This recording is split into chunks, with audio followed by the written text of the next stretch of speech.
Баршаңызға сәлем. Бүгін сіздермен сникерс тортының рецептісімен бөлісемін. Видеоны соңына дейін қараңыздар. Ең алдымен бисквитін дайындап аламыз. Ол үшін жұмыртқаның ақ уызынан сары уызын ажыратып аламыз.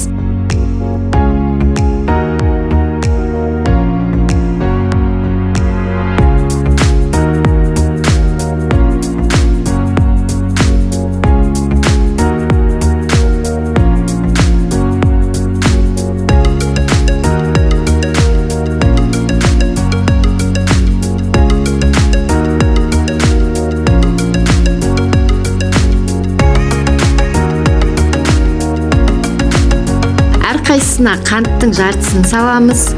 Жұмыртқаның ағын қатты көпіргенше еземіз. Ол үшін ыдысымыз міндетті түрде құрғақ болуы керек. Төңкергенде ақ уызымыз ақпауы керек.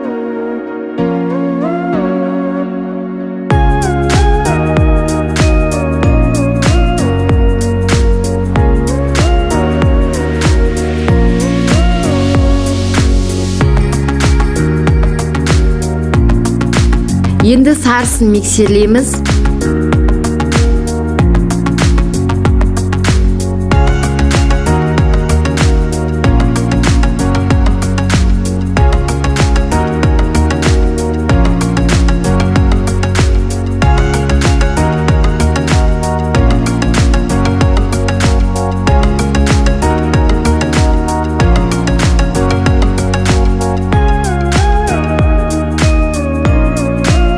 Содан соң сұйық май құямыз.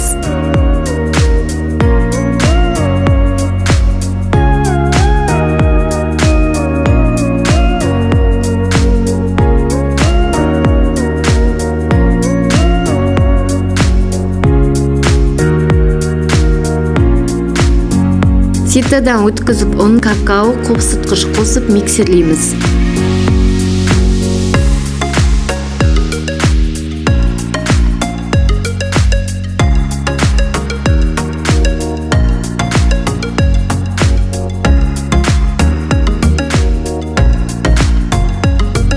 Енді осының үстіне ыстық сүт қосып, жақсылап араластыратын боламыз.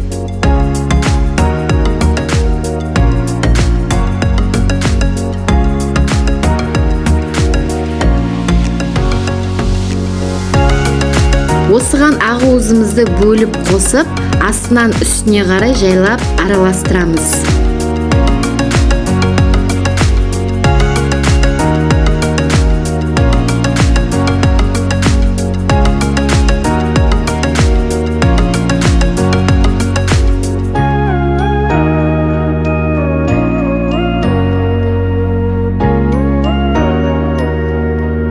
Дайын қамырымызды формаға құйып, қызып тұрған пеште 180 градуста 30-35 минуттай пісіреміз.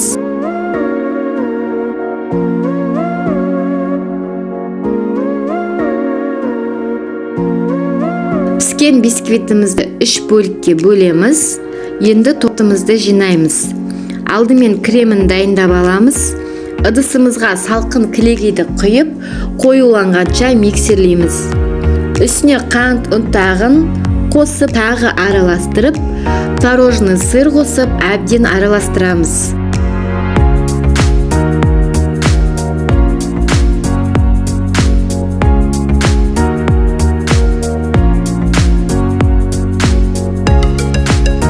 Креміміз қоюланып дайын болды. Аз бөлігін алып, варенка қосып, тағы миксерлейміз.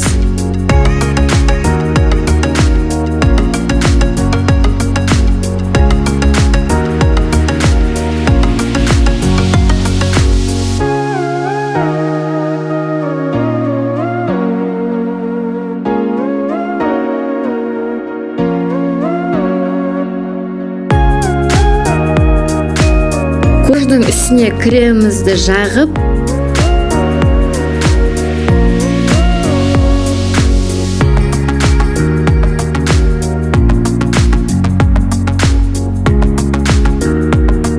кейін арахис сеуіп, карамельді жағамыз. Мен карамельдің орнына вареный сгущенканы пайдаландым. Осылай қайталап шығамыз.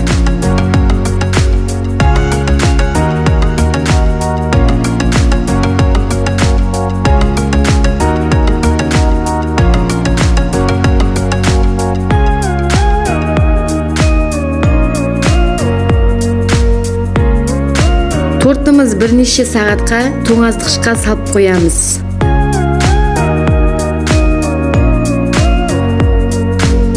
Енді ганашын дайындап аламыз. Шоколад пен сармайды водяной баняда ертіп, үстіне арахис қосып, тортымыздың үстіне құямыз. Видеодағыдай.